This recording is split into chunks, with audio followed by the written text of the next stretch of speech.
He believed smashing the lens would erase his digital footprint forever. This suspect left behind a clear psychological footprint, even if he tried to scrub his digital one. The most shocking revelation occurred when investigators finally breached the heavy front doors and stepped into the living spaces of the residence. They braced themselves for a scene of total devastation. They expected to find overturned furniture, shattered lamps, drag marks across the expensive rugs, and the chaotic destruction typical of a violent home invasion. Instead, they walked into a museum of domestic perfection. According to reports from international media outlets, the interior of the home was described as absolutely immaculate. Nothing was out of place. There were no signs of a desperate struggle for survival, no defensive wounds inflicted on the walls or doors, and no valuables missing from their designated spots. The contrast is violently jarring. We have undeniable proof of a bloody confrontation on the porch, yet complete undisturbed serenity just inches away inside the house. Why? How does a heavily armed man subdue an 84-year-old woman, draw blood, and extract her from the property without disturbing a single picture frame or knocking over a single chair inside her home? This paradigm-shifting detail forces us to discard the theory of a standard break-in. And if you want to look past the headlines and uncover the real behavioral evidence, a burglar panics, destroys property, and rummages frantically for cash or jewelry. This suspect did none of those things. Did Nancy Guthrie open the heavy wooden doors herself, perhaps recognizing a familiar voice in the dark, only to be ambushed the second she stepped over the threshold? Or was she grabbed from behind in a lightning-fast physical coercion maneuver just as she was unlocking the door from the outside, preventing her from ever making it into the safety of her living room? And if he exerted such absolute immediate control over the scene, preventing any chaotic struggle inside the residence, what exactly was he carrying in that bulging 25-liter Ozark Trail backpack? If he was not there to steal silver or electronics, that heavy bag was likely packed with tools of human restraint and transportation. If you find this forensic deconstruction as fascinating as we do, please hit that like button to help us bring more of these behavioral breakdowns to light. The absolute cleanliness of the interior crime scene is a loud, terrifying testament to the sheer competence of the attacker. He moved with a chilling efficiency, executing his plan with a precision that left the local authorities grappling with a ghost. Hit subscribe to Seth Crime Stories, because we are going to keep unpacking the facts together. The blood outside screamed violence, while the silence inside whispered of a masterfully calculated trap. We are forced to stare at this bizarre juxtaposition and ask, what kind of predator possesses the discipline to maintain such a sterile environment during a kidnapping? He did not let adrenaline override his methodical process. He neutralized the camera, secured the victim, and vanished into the Arizona night without leaving a trail of typical destruction. The complete absence of chaotic property damage elevates this suspect from a common street criminal to a highly organized threat. He knew exactly what he came for, and he ensured that the physical environment inside the home would offer zero clues to his identity or his methods. The house kept its secrets, forcing investigators to look elsewhere for the key to this impenetrable puzzle. With the interior of the home offering a frustrating lack of physical evidence, the investigative focus violently snapped back to the digital realm and the immediate exterior perimeter. Behavioral analysts and digital forensics experts began to dissect the recovered Google back-end cloud footage frame by agonizing frame.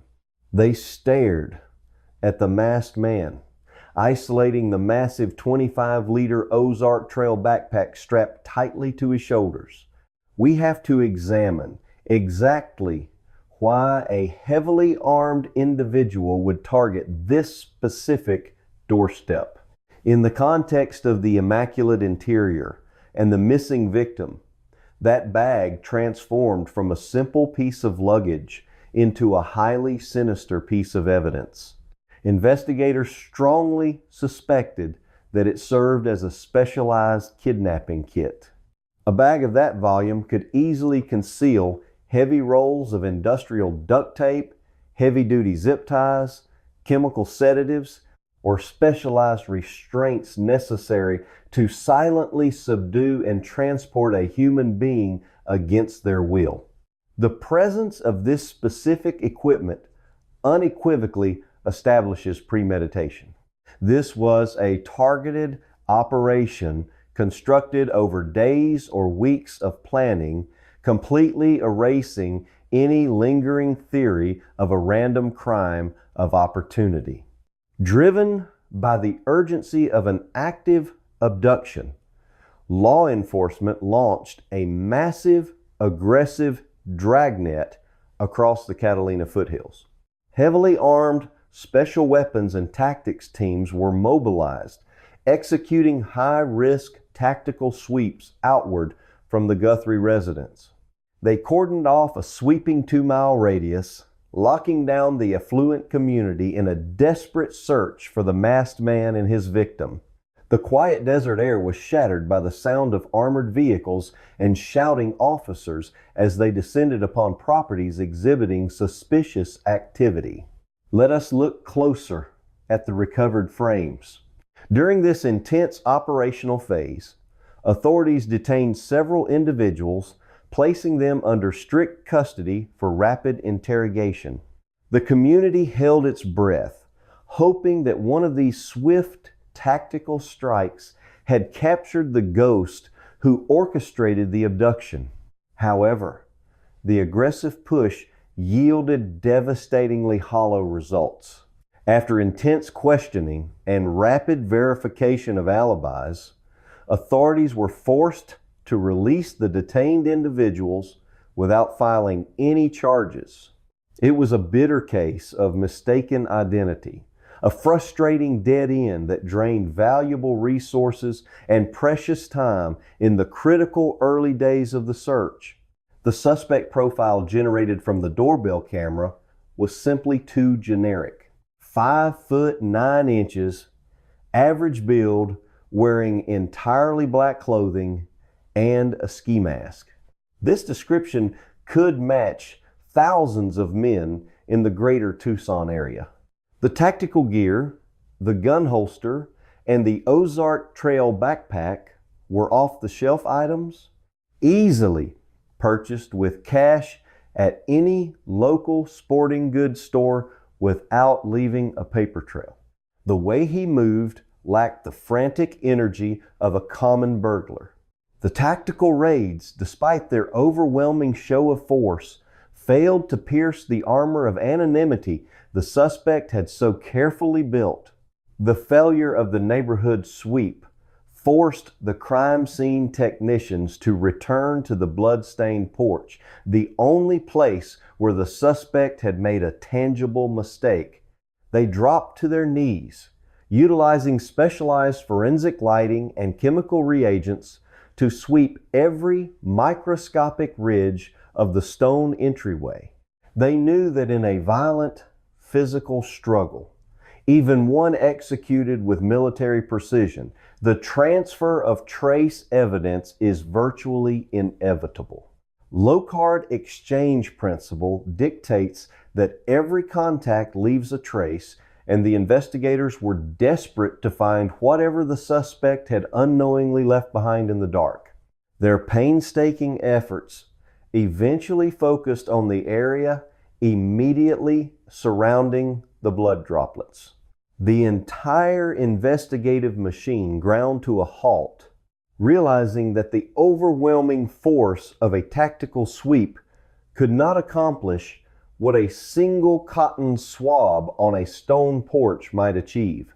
The massive dragnet had caught nothing but shadows and innocent bystanders, proving that the masked man had slipped through the physical perimeter long before the sun even rose. He had successfully navigated the immediate aftermath of the strike, evading the initial surge of patrol cars and tactical units. There was no hesitation in his stride, no panicked glancing over his shoulder at the quiet street behind him. This evasion further cemented his profile as someone who possessed an intimate understanding of police response times and perimeter containment strategies. He did not run blindly into the desert. He likely had an extraction vehicle strategically positioned just outside the visual range of the neighborhood security cameras, allowing him to transition from a heavily armed operative on a porch to an anonymous driver on the highway in a matter of minutes. Law enforcement found themselves essentially back at square one, standing on the silent driveway, staring at a massive, invisible wall. The physical search of the 2-mile radius provided zero actionable intelligence, highlighting the terrifying reality that the suspect was vastly more disciplined than the average violent offender. The only path forward lay in the microscopic world hidden within the biological material recovered from the scene. The forensic team working the exterior architecture uncovered a microscopic anomaly that fundamentally altered the trajectory of the entire investigation. Mingled with the biological evidence belonging to the victim, laboratory technicians isolated a secondary genetic profile. This was a mixed sample, a complex intertwining of cellular material that did not match any known relatives, household staff, or permitted visitors. He walked with the heavy, deliberate purpose of someone executing a well-rehearsed plan. It was a phantom signature left in the dark, a microscopic error by an otherwise flawless operator. However, extracting a clean, actionable identity from a contaminated multi-contributor sample is an extraordinarily difficult scientific undertaking. Standard criminal databases struggle with complex mixtures. It requires specialized computational algorithms and advanced processing facilities that demand agonizing amounts of time to separate the genetic markers into a legible sequence.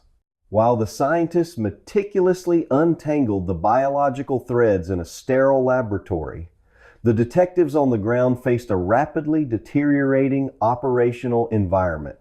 The public nature of the disappearance, amplified by the victim being the mother of a prominent national television anchor, generated an uncontrollable media vortex.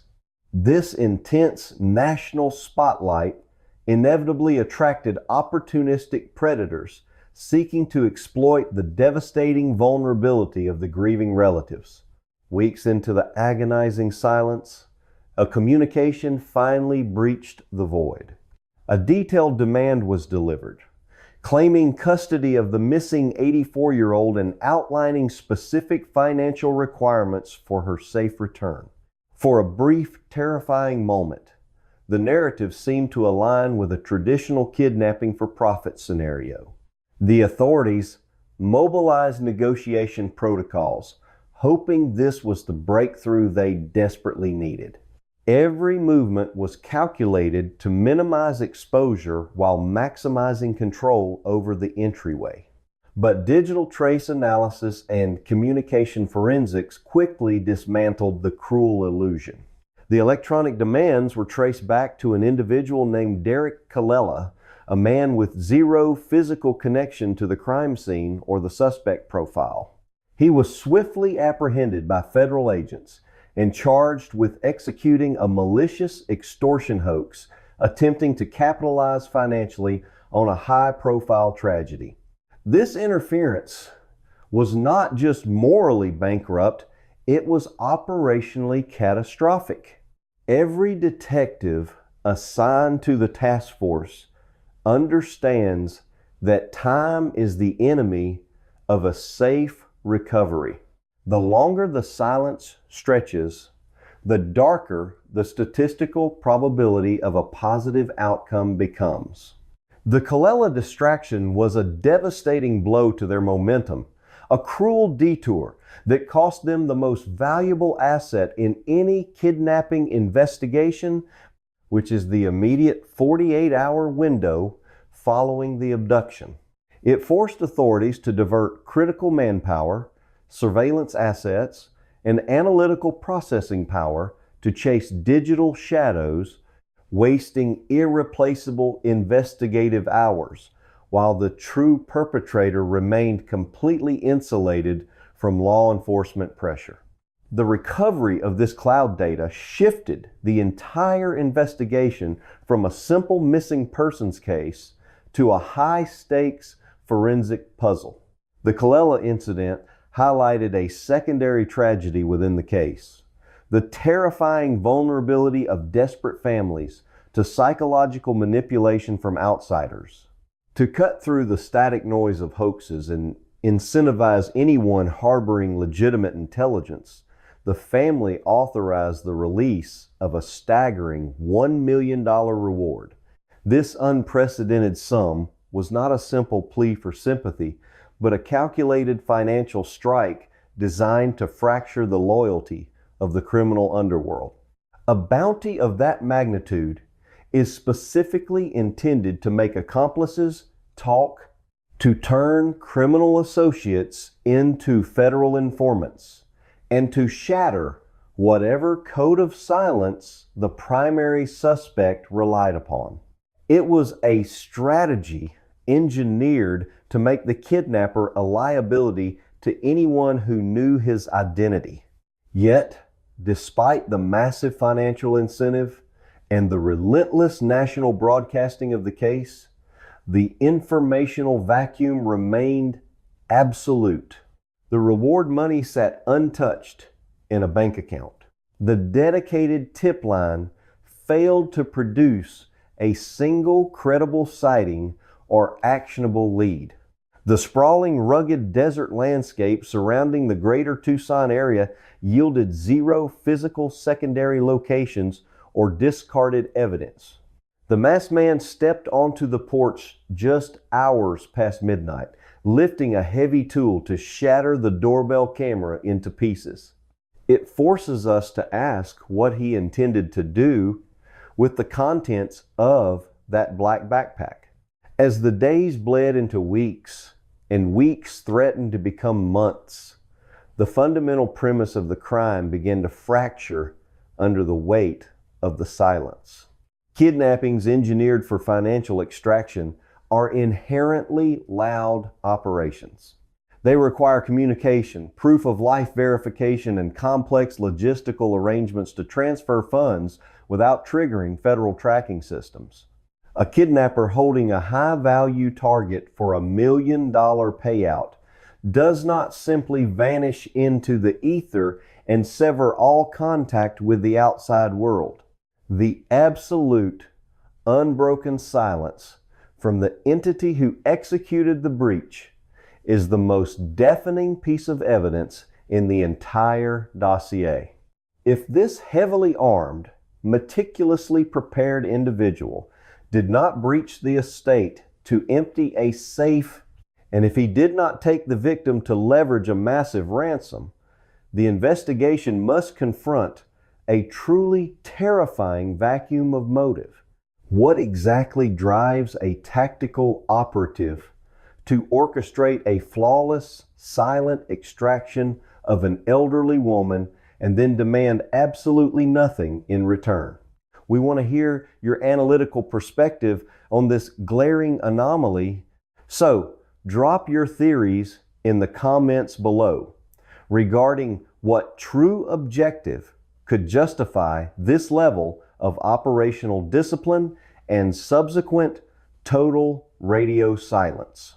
Was it filled with tools to force entry, or something far more sinister designed to subdue a specific target quietly? To understand a crime with no demands and no stolen property, we must pivot from physical evidence to behavioral analysis.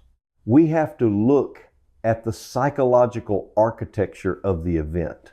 International media outlets consulted with leading experts to decode the suspect profile, and their conclusions present a chilling reality. Dr. Ann Burgess, a pioneering forensic psychologist and behavioral analyst, examined the methodology of the attack and completely discarded the financial motive. According to her expert assessment, the meticulously planned abduction of an 84-year-old woman, followed by total silence, strongly indicates a motive rooted in personal retaliation or deep-seated revenge. This was not a business transaction.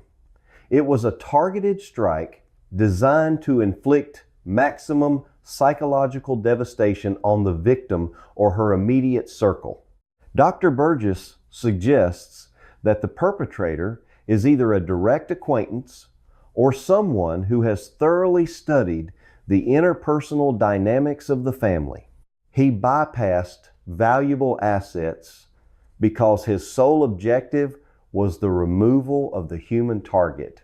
This psychological framework perfectly explains the terrifying juxtaposition of the crime scene.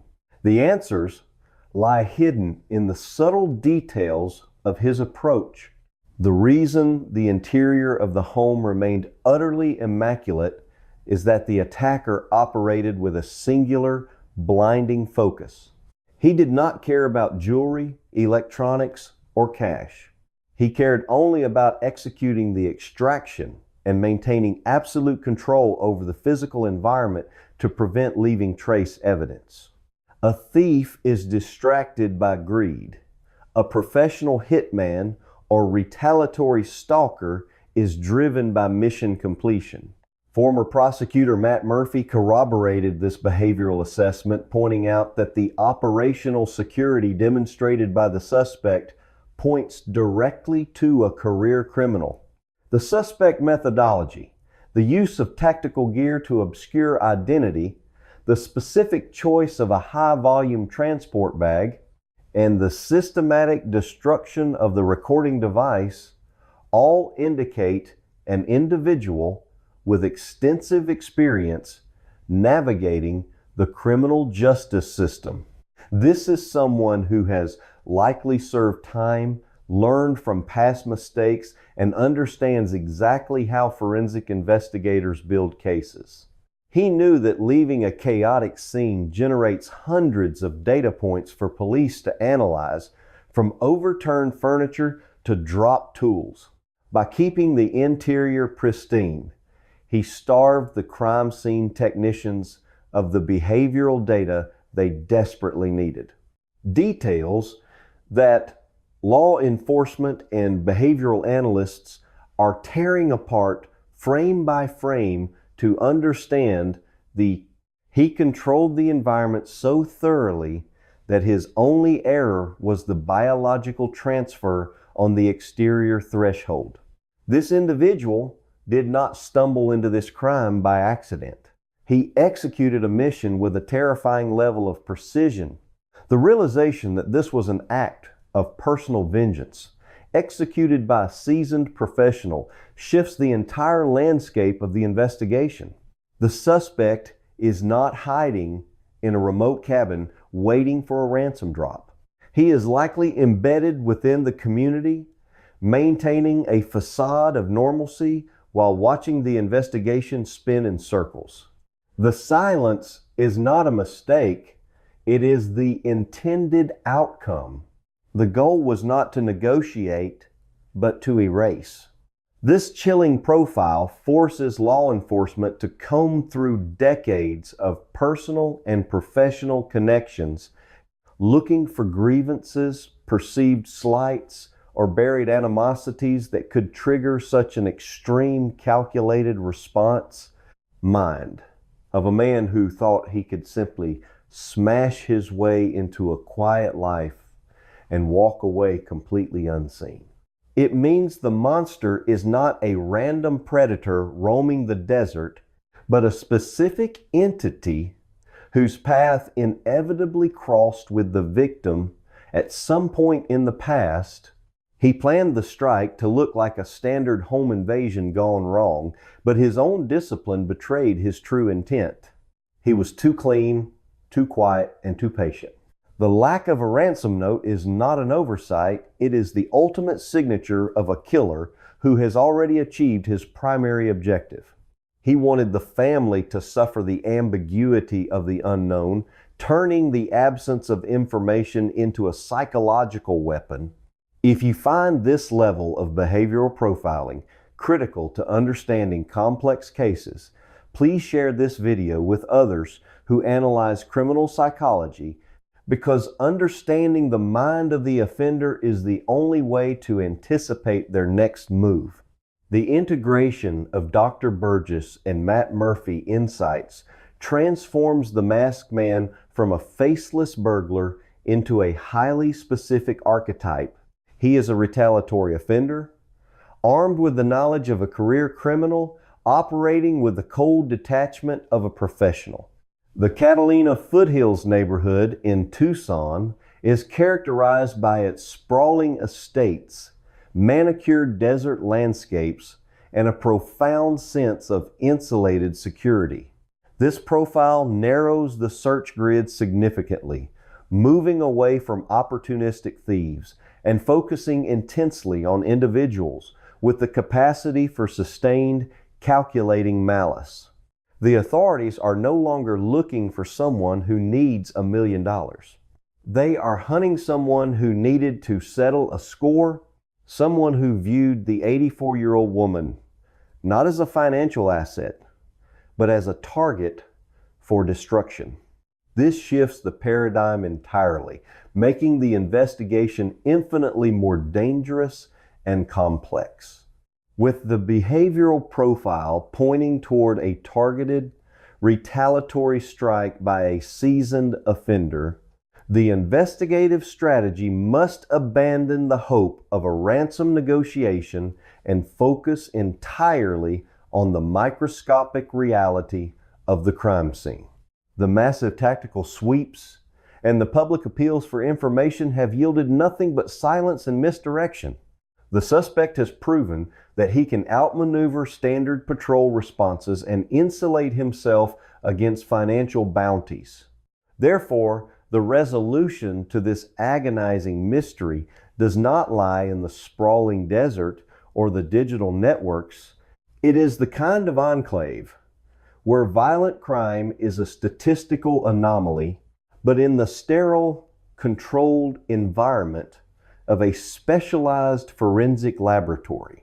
The entire weight of the case now rests on the mixed DNA sample recovered from the entryway. This invisible genetic signature is the only uncompromised witness to the violent encounter. It is the one piece of evidence the suspect could not destroy with a heavy tool or hide within a tactical bag. The authorities are currently utilizing advanced computational biology to isolate the suspect profile from the victim's cellular material. This process is excruciatingly slow, requiring iterative testing and complex algorithmic sequencing to ensure the results are robust enough to withstand the brutal scrutiny of a criminal trial. Every passing day heightens the tension as investigators wait for the laboratory machines to produce a sequence that will finally unmask the phantom. They are running the isolated genetic markers against national databases, searching for a prior conviction or any biological anchor that can tie the masked man to a legal identity. Because the behavioral profile suggests a career criminal, there is a high statistical probability that his genetic information is already stored in a government system. a place where private security patrols and expensive alarm systems usually deter even the most desperate criminals. He may have evaded the neighborhood dragnet, but he cannot evade his own biology. The reliance on advanced DNA sequencing highlights a fundamental shift in modern investigations. When physical leads evaporate and digital footprints are scrubbed, biology becomes the final frontier of justice. The suspect operated with the confidence of someone who believed he had controlled every variable. He neutralized the electronics, maintained physical discipline, and vanished. But he failed to account for the microscopic transfer of cellular data during a violent physical coercion event. This invisible mistake is the critical flaw in his operational security. The laboratory technicians are not just looking for a name, they are constructing a biological cage. The silence from the perpetrator is a defensive posture, a desperate attempt to wait out the investigation. But the genetic material is preserved, stable, and currently undergoing relentless algorithmic decryption. Targeting an 84-year-old woman living alone in this specific environment represents a severe deviation from the standard criminal profile in the area. The tension in the incident room is palpable as detectives prepare for the moment the laboratory provides a definitive match, ready to launch a highly targeted strike based entirely on biological certainty. Law enforcement has successfully dismantled the false narratives of a random burglary or a financially motivated kidnapping, narrowing their focus to a dangerous adversary. They have built a comprehensive behavioral model of the attacker. But until the laboratory confirms the identity hidden within that mixed DNA sample, the authorities are still fighting a ghost, waiting for science to bridge the gap between behavioral theory and legal reality. The waiting period is a psychological torment, a brutal purgatory where facts are scarce. The lack of location data means that even if a name is generated, the tactical recovery operation remains a monumental challenge. The suspect has had months to obscure his tracks. A positive DNA match provides a target, but it does not guarantee a safe resolution. Nancy Guthrie was a pillar of her local community, leading a life built around predictable routines, church gatherings, and quiet evenings at home. The investigators must build an airtight circumstantial case around that single biological anchor, gathering communication records and movement data to corroborate the genetic findings. The unseen enemy is relying on time to erode the public interest, but the immutable laws of science are methodically working against him. This meticulous scientific process is the ultimate countermeasure to his physical violence. It strips away the tactical gear, the mask, and the shadows, reducing the criminal mastermind to a simple string of nucleotides. The laboratory represents the slow, grinding machinery of justice that cannot be intimidated or misdirected. Every test run is a step closer to shining a harsh, undeniable light on the person who shattered the peace of the Catalina foothills. The final piece of the puzzle is locked inside a test tube, and when it is finally deciphered, the hunter will immediately become the hunted. Analyzing the physical evidence of this incident provides a critical lesson in recognizing the distinct visual signatures of different criminal profiles. The immediate environment tells a story that contradicts initial assumptions. A standard residential burglary is defined by chaos, as the intruder prioritizes speed and financial extraction, leaving behind ransacked drawers, overturned furniture, and visible property damage. He was a shadow moving with clinical precision, standing approximately 5 feet 9 inches tall, clad entirely in black. To understand the sheer brazenness of the crime, we must map the incredibly narrow window of opportunity the suspect exploited. In stark contrast, a targeted abduction prioritizes the human element. The attacker brings specialized equipment to secure the individual while intentionally maintaining a pristine physical space to avoid leaving behavioral clues. Recognizing this immaculate presentation as a sign of extreme danger rather than a lack of violence is crucial for early investigative assessment. Furthermore, what this case teaches us about the false security of smart homes is deeply unsettling. We have grown accustomed to relying on cloud-connected cameras and automated alarm protocols as primary defense mechanisms. However, this technology creates an illusion of an impenetrable perimeter.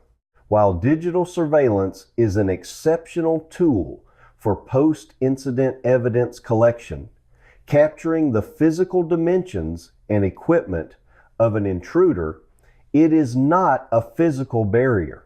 When confronting a career criminal with tactical training, a camera cannot physically intercept a violent strike or prevent a rapid extraction. The hardware is easily neutralized, and while the data may survive on a remote server, it only serves as a witness to a tragedy that has already concluded. True security requires understanding that technological deterrence is meaningless against an adversary willing to execute a calculated. On the evening of January 31st, 2026, Nancy shared a quiet dinner with her family. Physical breach regardless of being recorded. The lens watches, but it cannot protect. We must recalibrate our understanding of residential safety, acknowledging that sophisticated offenders factor digital surveillance into their operational planning, executing their objectives with a speed that renders immediate police response obsolete. The investigation remains open, locked in a chilling standstill. There has been no verifiable communication from the perpetrator, no ransom demands, and most devastatingly, no recovery of the victim. The profound silence that followed the breach continues to echo through the empty residence. The amount of digital encryption securing your front door is irrelevant if a predator has meticulously engineered an invisible physical ambush in the real world. The case now hinges entirely on a microscopic biological sequence waiting to be translated. Will that mixed DNA profile eventually point to a completely unknown phantom with a violent history, or will it reveal a name that the family has known all along? At exactly 9:50 post-meridiem, her son-in-law, Tommaso Cioni, drove her back to her Catalina Foothills residence. The scientific process is grinding forward, and the answer is inevitable. We will continue to monitor every forensic development and provide immediate analysis as soon as the laboratory releases its findings. Hit that subscribe button to ensure you are notified the moment a suspect is officially identified in this ongoing behavioral puzzle. If you want to dive deeper into how forensic psychology dismantles the minds of calculated offenders, click the video on your screen right now for our next deep dive into criminal architecture. He watched her walk to the door, ensuring she was safely inside before putting his vehicle in gear and driving away. That simple, everyday act of dropping a loved one off establishes a terrifying reality. The suspect had to have been watching. The timeline is simply too tight for a random encounter. To strike so soon after Tommaso Cioni drove away suggests the masked man was already waiting in the darkness, monitoring the flow of traffic in the quiet cul-de-sac, tracking the family movements with predatory patience. This was not a crime of opportunity born out of a sudden impulse. The heavily armed man with the Ozark Trail backpack knew exactly who lived in that house. A ski mask obscured his face. A gun holster sat high on his hip, and a 25-liter Ozark Trail backpack clung to his shoulders. He knew she had been out for the evening, and he knew exactly when she would be left completely alone. He allowed the son-in-law to leave safely, waiting for the ambient noise of the neighborhood to settle before making his move. The house itself stood as a fortress of supposed safety, equipped with modern security technology designed to alert the outside world the moment an intrusion occurred.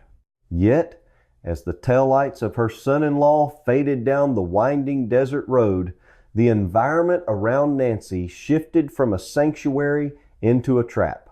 She moved through her evening routine, completely unaware that a meticulously planned operation was unfolding just steps away from her front door. We have to consider the psychological weight of that silence. For an intruder to breach such a secure perimeter requires either overwhelming force or a terrifying level of stealth. The suspect chose the latter, moving through the shadows without triggering alarms or alerting neighbors. He navigated the exterior of the property with a familiarity that suggests prior reconnaissance. He knew where the camera was positioned. He knew the blind spots. He struck the device until the red recording light blinked out, confident that the destruction of the physical hardware meant the permanent deletion of the footage. He understood the layout of the front porch well enough to approach without hesitation. This level of environmental awareness points to a prolonged period of stalking, a methodical gathering of intelligence on an 84-year-old target.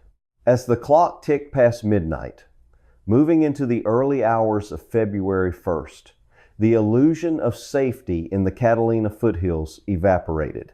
The house held on to a perfect serenity that was about to be shattered in the most inexplicable way possible. The first fracture in the normal rhythm of life appeared the very next morning. Nancy Guthrie was a woman of deep faith and unshakable routine, someone who maintained her social and spiritual connections with rigorous consistency. On the morning of Sunday, February 1st, 2026, she was scheduled to log into an online church service, a virtual gathering she attended without fail. When the broadcast began and her screen name failed to appear among the participants, a quiet wave of concern began to ripple through her close circle. Friends and family attempted to reach her through phone calls and messages, but every attempt was met with unbroken silence. Her phone rang endlessly, echoing in an empty house. But he was catastrophically wrong. The Federal Bureau of Investigation did not need the shattered plastic on the porch. For an 84-year-old woman to suddenly break all patterns of communication without warning is an immediate red flag, triggering a rapid escalation of panic. Within hours, the situation shifted from mild worry to a formal missing persons investigation. The family contacted authorities, and the Pima County Sheriff Department dispatched units to the Catalina Foothills residence to conduct a welfare check.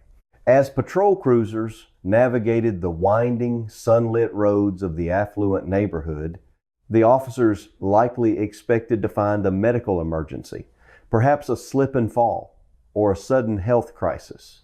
The exterior of the sprawling property offered no immediate visual clues of a violent struggle.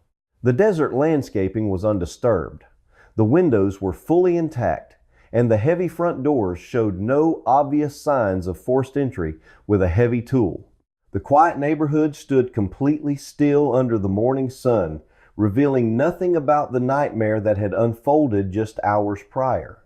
Deputies approached the residence with a measured pace, sweeping the perimeter with their eyes, looking for shattered glass, footprints in the gravel, or any sign of a hasty retreat. They bypassed the broken hardware completely, working directly with Google to retrieve the deleted video files straight from the cloud server backend. They found nothing out of the ordinary at first glance. The structural integrity of the home was completely uncompromised. The massive wooden doors were secure, and the alarm system had not dispatched a panic signal to the central monitoring station at any point during the night. It was as if the earth had simply opened up and swallowed her whole. However, the illusion of a peaceful Sunday morning evaporated the moment the investigators stepped onto the entryway porch. The smashed remains of the doorbell camera lay scattered across the ground, a stark, violent contrast to the otherwise pristine environment. That broken plastic was the first tangible proof that a hostile entity had breached the property line. But it was not the destroyed technology that forced the responding deputies to halt their advance and immediately call for crime scene technicians. It was something far more organic and far more terrifying. As they looked down at the stone surface of the porch, that recovered footage did not merely expose his catastrophic miscalculation, it revealed a chilling level of preparation that proves this was never a random break-in. Their eyes locked onto a detail that instantly transformed the welfare check into a massive, high-stakes criminal investigation. The silence of the house suddenly felt heavy, suffocating, as the officers realized they were no longer looking for a woman who had simply fallen ill. They were standing at ground zero of a meticulously executed abduction, staring at a piece of evidence that proved beyond a shadow of a doubt that a violent physical confrontation had taken place right on the welcome mat. From the street, the house looked like a sanctuary. But right there on the entryway floor, the truth was painted in stark, undeniable colors. The deputies knew instantly that whoever stood on this porch the night before had not come to negotiate. The presence of the masked man in the cloud footage now carried a much darker implication. He had brought a 25-liter tactical backpack, a firearm, and a willingness to use physical force to achieve his objective. The air around the property seemed to grow colder as the deputies secured the perimeter with bright yellow crime scene tape, cordoning off the quiet suburban street from the outside world. The backpack he carried was bulging, a tactical choice for a very specific kind of crime. They stood outside the heavy wooden doors, acutely aware that whatever happened here was violent, fast, and devastatingly effective. They had to document every millimeter of the exterior before they could even think about breaching the interior of the home. The physical evidence left on the stone surface of the porch was impossible to misinterpret. Dark, distinctive droplets of blood stained the entryway, stark against the muted tones of the desert architecture.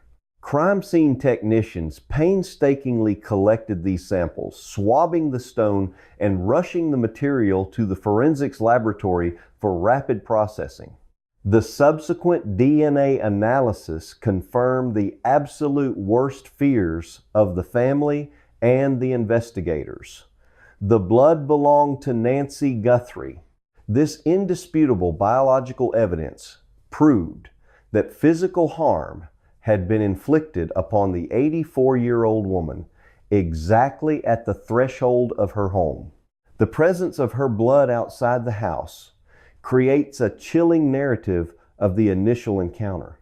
It suggests a sudden, violent strike just as she interacted with the outside world. But the true psychological horror of this case does not lie solely in the blood found on the exterior.